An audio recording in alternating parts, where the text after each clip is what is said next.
What's going on, you guys? AJ Tucker here with AJ Self Defense. And unfortunately, this is a tragic story. It is a very weird and strange story. Lots of things that they could have did to change stuff. It didn't have to happen, but I still want to talk about it for self-defense purposes. This went down in 2015. This right here, her name is Ebby Jane Stoppak. I'm not gonna make the story too long. It was an 18-year-old lady, and she was at a party, and she ended up being gang raped. I can't say the other one. Gang raped. And she went home and told her parents, and she said she wanted to report it, which they agreed. And so she was going to meet her stepfather, I believe, to go make the report.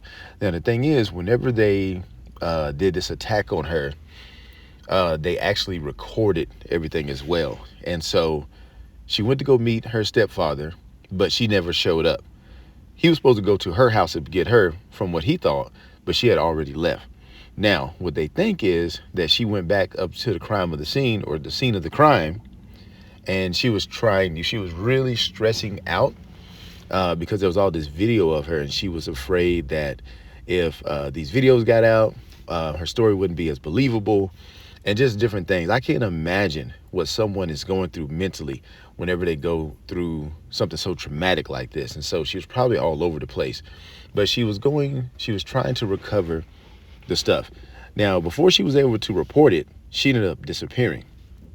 So she calls her brother, someone who she was staying with, and she was like, I effed up. And that was the last time he talked to her. And so they called the police. They went to track her down because she was missing at this point. She was gone. She was supposed to meet her stepdad to make the report, but she was gone without a trace. So anyway, they ended up finding her car.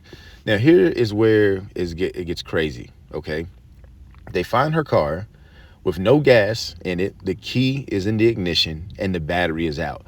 So obviously the car was left running for a long time, and her makeup and all sorts of stuff was in shambles inside the car, and she was just gone. And so the parents are like, hey, we need to file a missing persons report. She gone. And the police is like, no, it's 12 hours. She has to be missing for at least 12 hours, which in that place, there was no rules that stated that. And they also went so far as to say, well, she's 18 years old. That means she's an adult. So we're going to file this just a runaway girl report. And since she's 18, she grown, she can do whatever we want. So they really didn't even put a search out for her, man. And then after that, man, obviously she was missing. Months went by, years went by, and the parents were trying to find her, and the police was getting a little testy with them. They didn't want to go and search for her. You should check out the whole story. I'm not going to go too far into that aspect, but basically they were getting no help until that group of detectives ended up finding other work, and another detective came in, and they ramped everything back up. Her parents were even on Dr. Phil. That's how big it was, but they was going hard trying to find her. And finally, after years of searching, they went back to the car, where the scene of the crime, and they ended up finding her body. The body was so decomposed and so unrecognizable that the only way the mom could recognize her was from her clothes and a necklace that she was wearing. But otherwise, it was just a long time. And the thing is, had the police just hopped on their job at the time, they would have had access to so much evidence that would have helped them find the killer. Or if they would have hopped on it earlier, they may have even still found her alive. So even though they have found her and the parents have some type of closure, they still do not know what happened or who did it. This case is still open. So hopefully something is found in this case, but just a tragic story of a young teenage girl, 18 years old, doing her thing, doing good.